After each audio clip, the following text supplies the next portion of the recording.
และนี่ก็เป็นมุมน้ำแข็งใสของคนคูลๆนะครับเป็นไงธรรมชาติ เขาจะกินเนื้อยัมมี่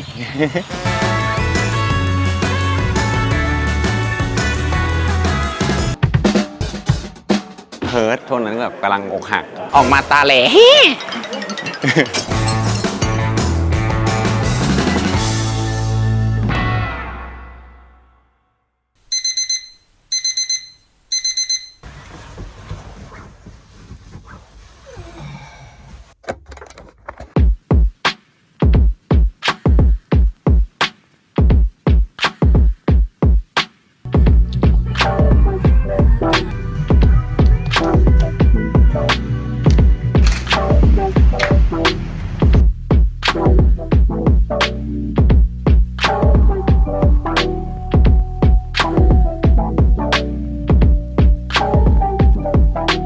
รดน้ำต้นไม้ก็ระหว่างนี้ก็ไม่รู้จะทำอะไรก็จริงๆแล้วผมจะฟังเพลงนะแต่ก็ถ้าเอามือถือมาอัดวิดีโออยู่มันก็ฟังเพลงไม่ได้ไงจริงๆเมื่อคืนก็ลดไปแล้วนะครับแต่ช่วงนี้มันหน้าร้อนนะก็ลดแบบพอให้มันแบบชุ่มชื้น เหมือนคนเราตื่นมาตอนเช้านี่ก็ดื่มน้ำนะครับเหมือนกันจะได้สดชื่น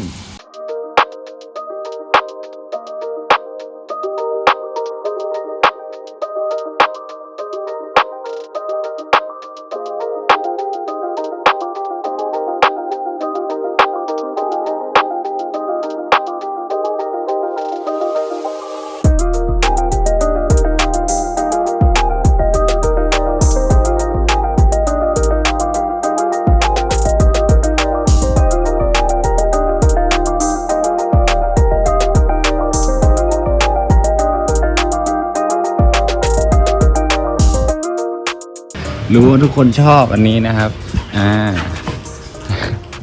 เรียกว่าอะไรนะตัวรีดน้ำนะครับปกติแล้วถ้าล้างรถเสร็จก็จะต้องรีดน้ำเพราะว่า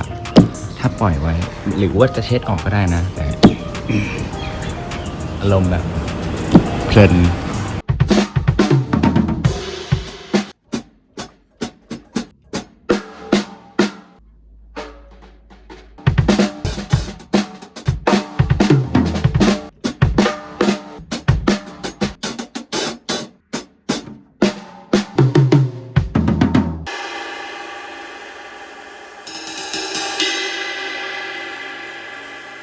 สวัสดีครับวันนี้เราเปิดเรื่องด้วยน้ำแข็งใสวุ้นมะพร้าวเฉาก๊วยครับน้ำแดงอุดหนุนคนใกล้บ้านคือออกจากบ้านก็เลี้ยวซ้ายมาเดินมาก็ได้ร้านนี้จะมากินบ่อยเคยพาเจกับพงมากินด้วยชอบหมายถึงว่ามันชอบเหรอปาล์มถ้ามาที่นี่เราจะกินข้าวผัดนะครับไปที่อื่นเราจะกินข้าวผัดเหมือนกันตื่นเช้ามาก็จะมารดน้ำต้นไม้กับกวาดใบไม้จริงๆแล้วมันจะไม่มีวันว่างแบบนี้หรอกวันว่างๆก็จะมีแบบว่าตื่นทำอะไรนิดๆหน่อยๆกับตัวเองครับแล้วก็ออกไปสอนมันจะเป็นอย่างนี้ทุกวันเลยออกไปสอนเล่นดนตรีออกไปสอนเล่นดนตรี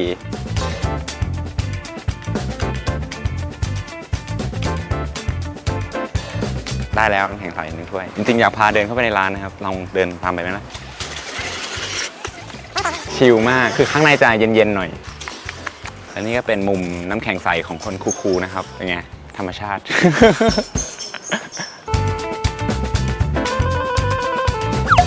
ปกติชอบกินอาหารแบบไหนกินง่ายๆตันเดียวเป็นเซตฟาสต์ฟู้ดทงคัตสึ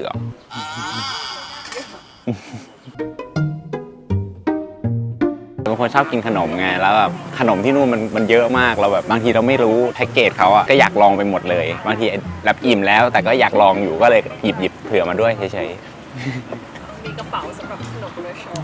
มันเป็นกระเป๋าจริงๆก็เอาไว้ใส่พวกแบบอุปกรณ์เล่นดนตรีแหละแต่พันนั้นมันว่างพอดีก็เลยเอามายัดขนมและใส่ได้เยอะมากด้วยเครื่องดนตรีเป็นส่วนน้อย เน้นพื้นที่ไว้ขนมมากกว่าที่ชอบอ่ะมันจะเป็นช็อกโกบอลมั้งของไทเปก็คลิปที่เราห่อขนมกลับก็คืออันนั้นแหละพี่เป็นไม่มีอะไรเอามาวางสแปรไว้เฉยๆถ่ายเป็นคลิปเลยเราจำได้แล้วพี่ที่ไทยมันจะเหมือนกับขนมซองเล็กๆ6 บาทเมื่อก่อนแบบช็อกบอลวีบ๊อบก็ชอบกินขนมแบบพี่เป็นมากต้องดูวีบ๊อบตอนกินพิซซ่าเหมือนกันเป๊ะเขาจะกินเนื้อยัมมี่ ข้าวผัดหมูไข่ดาวไม่สุกครับกินอะไรปะมันจะมียุคสมัยแบบช่วงแบบว่าร้านตามสั่งต้องสั่งเมนูนี้เท่านั้นแบบเมื่อก่อนมันจะมีแกงกะหรี่ที่มันฮิตๆมีสั่งแกงเขียวหวานด้วยนะแบบว่าตามสั่งเป็นแกงเขียวหวานอะไรเงี้ยเป็นพะแนงอะไรเงี้ยทำได้เล่นดนตรีครับมสวเป็นแค่กองเลยป่ะหรือว่าเป็นทุกอย่างก็ร้องได้นิดหน่อยวันเพ็ญเดือน12น้ำตะนองเต็มตลิ่งสอนดนตรีได้อย่าให้พูดเลยโอ้โหนานแล้วสอนดนตรีอะตั้งแต่เรียนมหาลัยอยู่ก็สอนดนตรีแล้วเหมือนเป็นครูเกรดยามาฮ่าอย่างเงี้ยครับเริ่มต้นฝึกหัดมันทำให้เราพัฒนาอย่างก้าวกระโดดมากๆเลยเขาเรียกว่าอะไรอะงงนิดหน่อยเพราะว่าน้ำหนักในการเล่นกับวงตัวเองกับเล่นคิวมูลัสก็ไม่เหมือนกันเพราะว่าผู้เล่นก็ไม่เหมือนกันถ้าเล่นกับไมค์ก็จะอีกฟิลนึงเล่นกับวงก็จะอีกฟิลนึงแล้วตอนช่วงที่ไปบัวทัวร์แล้วก็สลับกลับมาเล่นแบบมากอะแบงค์แบบจูนไม่ติดยังจูนไม่ติดกับเพื่อนๆอะไรอย่างเงี้ยเพราะว่าดนตรีที่เล่นมันค่อนข้างการคุมจังหวะมากกว่าคิวมูลัสคือแต่ละคนเขาจะมีสิ่งที่เขาจะเล่นน่ะกูจะเอาลูกนั้นเล่นอะไรเงี้ยแล้วไงอ่ะเราก็ต้องคอยดึงเขาแบบคือถ้าเวลามันไปด้วยกันหมดอย่างเช่นเวลานักร้องเร็วขึ้นเงี้ยกีตาร์มันก็สับเร็วขึ้นตามแล้วเพลงอื่นมันก็จะขึ้นตามเป็นลำดับส่วนใหญ่นักร้องนะครับจะคุมยืดยาวได้ง่ายแต่ก็สุดท้ายก็ต้องกลับมาที่กองอยู่ดีถ้ากองแบบจังหวะสม่ำเสมอนักร้องก็จะรู้สึกเหมือนจะมีชีพจรอยู่ตลอดแต่ถ้าเรากองถ้ากองเราแบบออนปกเปียกไม่มีแบบความคงที่อะไรเงี้ยมันก็จะแบบสับสนแล้วเฮ้ยยังไงตกลงยังไงบ้างไม่แน่ใจตอนที่ผ่านมาถือว่าแฮปปี้ไหมแฮปปี้มากคือได้คิวมูลัสทำให้เราแบบอัพเลเวลอ่ะเหมือนว่าเราเรียนรู้จากการที่ออกไปข้างนอกเราทำเหมือนเดิมนะแต่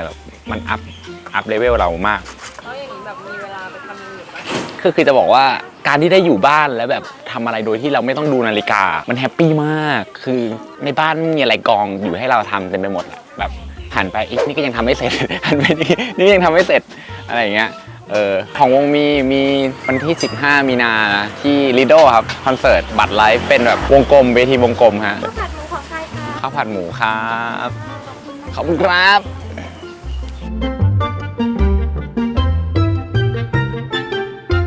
ทานง่ายๆครับก็คนเรากินอิ่มนอนหลับพักผ่อนฝันดีราตรีสวัสดิ์จุ๊บโอเคครับทานข้าวกัน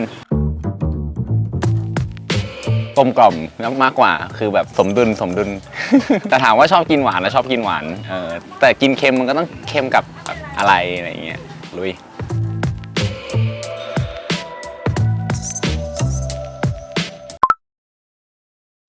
ตอนนี้เราก็อยู่สนามแล้วนะครับคือไม่ได้มายิงประมาณแบบ8 ปีได้ รู้สึกว่าเป้ามันอยู่ไกลกว่าที่เคยอยู่เยอะเลยคือเอาจริงนะเรื่องมันเป็นมาอย่างนี้คือตอนแรกที่ยิงธนูเพราะว่าเฮิร์ตช่วงนั้นแบบกำลังอกหักแต่ไม่รู้จะทำอะไรแล้วมีรุ่นพี่ที่เขาแบบเล่นกีฬาพวกนี้เอาว่าอกหักก็นี่มายิงธนูกับกูนี่ช่วงนั้นก็เลยแบบไปยิงธนูทุกอาทิตย์เลยแล้วก็แบบว่าดีเหมือนมีอะไรให้โฟกัสมากกว่าเดิมคือเล่นกับเพื่อนเล่นคนเดียวเล่นกับเพื่อนไปเป็นแก๊งแหละก็ไปประมาณแบบ3-4 คนรุ่นพี่ด้วยอย่างเงี้ยแต่ก็ซื้อธนูไปเองธนูมันจะมีความตึงเป็นปอนใช่ไหมบอกว่าแบบเมื่อก่อนจะเป็นพวกแบบบ้าพลังดึงแรงๆยิง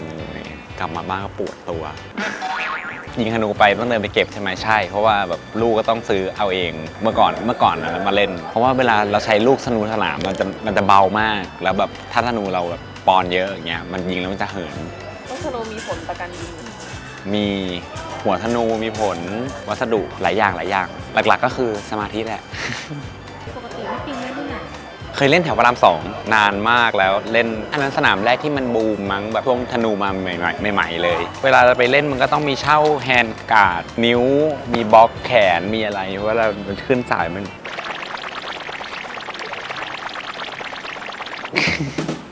บาดเจ็บจริงธนูไหมไม่คือเพราะว่าถ้าแรงเราไม่ถึงอ่ะมันก็จะงางไม่ขึ้นเลยถ้ามันหนักมากๆแล้วก็จะมีตัวลูกธนูสมัยใหม่ที่มันเป็นลอกอันนั้นก็คือถ้าดึงขึ้นมาถึงระยะมันแล้วมันก็จะล็อกไว้ทดน้ำหนักให้แต่ถ้าเป็นแบบง้างอย่างเงี้ยเป็นแบบนี้ไหมที่พี่ปีเคยเล่นใกล้เคียงแต่ของพี่เคยเล่นมันจะเป็นแบบ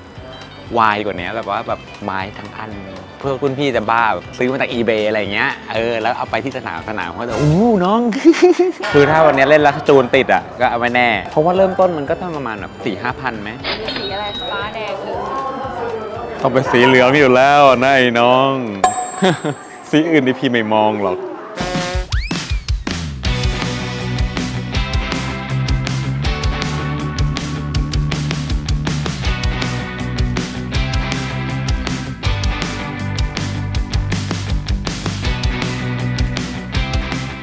เก๊กหล่อ1 ที ยังไงพี่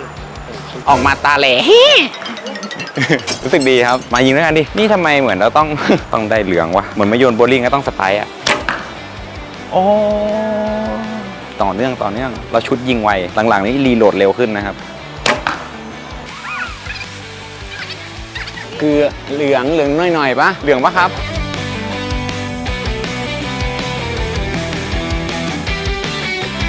เลโกลัส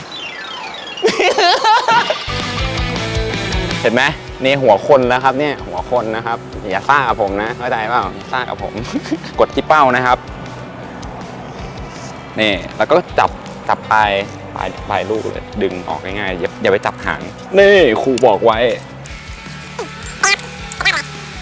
สโลว์หน่อย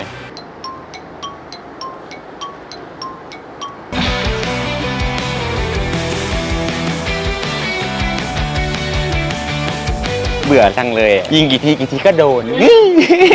ที่หลับตาไม่ใช่แล้วนะฮะเหงื่อเข้าตา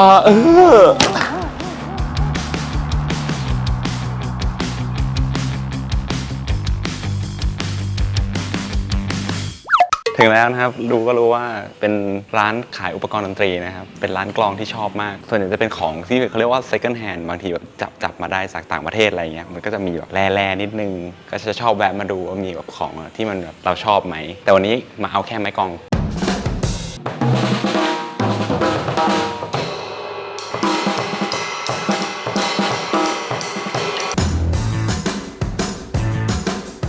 ก็เดี๋ยวซื้อไม้กลอง4 คู่นะครับแพ็คหนึ่งขนาด 5A ก็ปกติมาตรฐานยี่ห้อ Big First นะครับมันจะมี 7A 5A 7A นี่คือแบบเล็กสุดตีเหมือนกัน มันอยู่ที่ว่าแบบมือใครเล็กมือใครใหญ่ไงมันก็จะมีแบบไม้หลายประเภทนะที่เอามาทำความหนาแน่นก็ต่างกันด้วยนะครับแล้วแต่รุ่นแล้วแต่ยี่ห้อเล่นวงโยธวาทิตเล่นตีกลองแต๊กอะแต่ก่อนนั้นเล่นระนาดเอกตีระนาดเล่นระนาดแล้วก็มาเป็นวงโยธวาทิตเชื่อป่ะตั้งแต่10 กว่าขวบจนถึงตอนเนี้ยมันก็คือความรู้สึกเดียวกันกับตอนนั้นเกี่ยวกับกลองก็คือแบบเราหวยหามันชอบไม่รู้ว่าแบบไม่รู้มีอะไรดีไปกว่านี้แล้วเราก็คือมีแค่กลองเหมือนเวลามาที่นี่ก็เราก็จะรู้สึกแบบกลองไม่ตียังไงหมดคนเดียวแบ่งกันตีนะครับ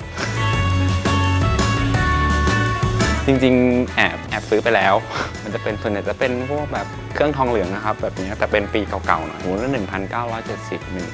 1,990อะไรเงี้ยนี่มัน2023แล้วใช่ป่ะของเก่า50-60 ปีเวลาเราใช้มันก็จะมีเอกลักษณ์ครับเหมือนแบบซิกเนเจอร์ก็พูดได้ไหมพูดราคาได้ไหมก็ไม่ก็สมน้ำสมเนื้อ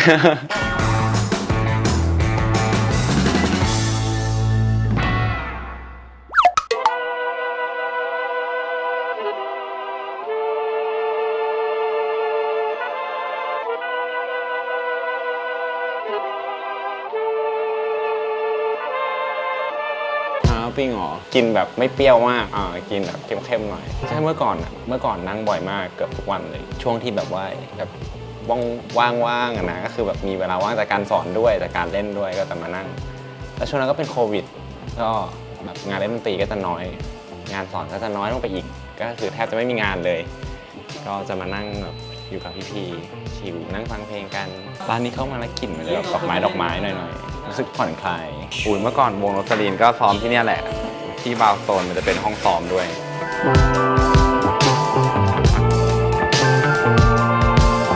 นี่ถ้าวันไหนแบบว่าไม่ได้อยู่กับบีบอปก็จะประมาณนี้แต่ถ้าอยู่กับบีบอปก็จะแบบจะเอาอันนู้นจะเอาอันนี้จะเหนื่อยกว่านี้แน่ๆแล้วแบบว่าตื่นเช้ามาเราจะไปอาบน้ำอะไรอย่างเงี้ยก็จะต้องไปด้วยการสนุกดีครับมีบอกไม่ติดพี่ปิงใช่ไหมติดไหมก็คือแบบเขาจะเป็นช่วงๆผมจะอยู่คุณย่าอย่างเงี้ยเขาก็อยู่คุณย่าก็จะติดคุณย่าพอแบบอยู่กับคุณย่านานๆปุ๊บก็จะแบบเริ่มแบบมาทาง ทางเราบ้างแหละ ตอนที่ปิงซ้อมน้องพี่บอกดูไหม ตอนตีกลองที่บ้านใช่ไหมคือตอนตีกลองที่บ้านเขาจะมาแบบโผล่หัวมา แล้วก็จะชอบให้เราแบบปั๊บปะตีกลองปั๊บปะพอเราจับเขามาตีอ่ะเขาไม่ตีเนี่ยเขาจะลุกไปเต้นโยกเงี้ยครับโยกหัว อยากให้เห็นท่ามีแบบเต้นมากคือเด็กเต้นไม่เป็นมันก็จะเขาน่าจะชินเสียงกลองตั้งแต่เด็กๆแล้วมั้งอ๋อล่าสุดมากดคีย์บอร์ดแต่คีย์บอร์ดไม่มีเสียงมาเลยดูยิงมาน่ารักแต่ยังไม่มีคีย์บอร์ดเลยนะที่บ้านน่ะ ส่วนมากจะใช้วิธีการที่อยู่กับชิ้นงานแบบให้เวลากับชิ้นงานมากกว่าที่จะแบบประหยัดอะไรกับชิ้นงานเหมือนแบบว่าคือสุดท้ายก็ให้ทำอะไรเร็วๆไม่ได้อะต้องให้เราคล่องก่อนเวลาคิดลายกลองก็10เทค20เทคอะลองไปเรื่อยๆแล้วมานั่งฟังเอาที่เราชอบ คนไหนปิงชอบฟังเพลงแนวไหน ถ้าเอาจริงๆเป็นพวกแอมเบียนต์ฟังเพลงแบบไม่มีเสียงร้องฟังเพลงแบบเสียงแบบธรรมชาติเฮ้ยทำเป็นเล่นไปจะเลื่อนยังไงล่ะถ้าใส่นิ้วก้อยอะพอดีเลยเก๋ๆอะแบบเหมือนแบบปิงยุ่งปิงนี่สนจริงๆเลยนิ้วก้อยเนี่ยฮะตีเลยนี่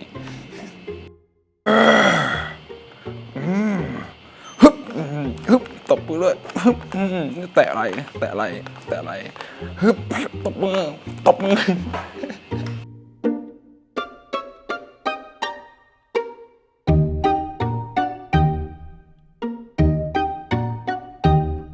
พี่ดูยังไงว่ามันจะเข้ากับเราไหมหินนะคือมันไม่ใช่หินธรรมดามันแบบมีน้ำหนักแบบแล้วเท็กเจอร์มันก็แบบตอนเราจับมันก็แบบต่างกันแต่ละอันนี้เป็นสารส้มนะครับไม่ใช่แฮ่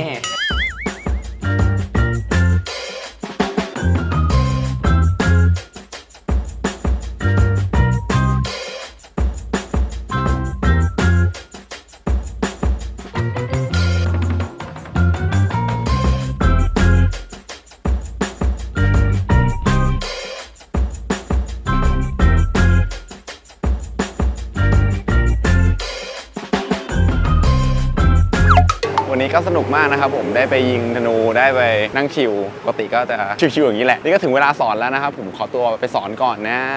ชิลมาเยอะแล้ววันนี้ก็ทำงานบ้างละกันเฮ้ครับก็กำลังกลับบ้านแล้ววันนี้ก็สอนแกบบี้นะครับผมลูกศิษย์คนโปรดเรียนกันมานานแล้วนะกี่ปี3 ปีแล้วหนาแน่นนะครับ สอนดีนะครับพี่ปิง สอนดีไหมถามเลยกันตอบเข้าไปสิ สอนดีมากๆเลยครับก็ได้บทเรียนหลายอย่าง บทเรียนดี เรียนดี ๆ น้องเป็นคนตั้งใจนะครับก็ตอนช่วงนี้กำลังวัยรุ่นก็จะมีปัญหาหลายๆอย่างพี่แบบอาจารย์คุยกันตีกลองบ้างคุยบ้างนะฮะชิวๆก็วันนี้ก็จบเพียงเท่านี้สำหรับการสอนนะครับก็เดี๋ยวมีไปเล่นดนตรีตอนกลางคืนต่อก็เจอกัน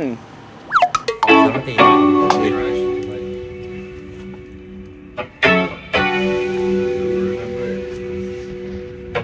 ่มีขาตั้งอ่ะนี่มึงไลฟ์อยู่ตั้งเปล่าโอเคตอนนี้ปิงก็ถึงบ้านแล้วนะครับตอนนี้ก็ตีหนึ่งกว่านะครับก็โอเคเดี๋ยวเจอกันนะครับบ๊ายบายเห็นนะว้าว รู้ไหมคืออะไรเนี่ย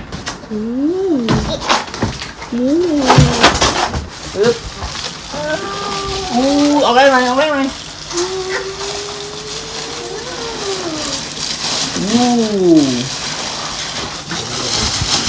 รู้เลยว่าเปิดได้รู้อีกนี่เขาเปิดตรงนี้นี่เปิดนี่แบบเปิดเองนี่ครับ เดี๋ยวย่าทำนี้ก่อนขอบคุณยังชื่อนะขอบคุณยังอ่ะ ขอบคุณครับก่อน ขอบคุณครับ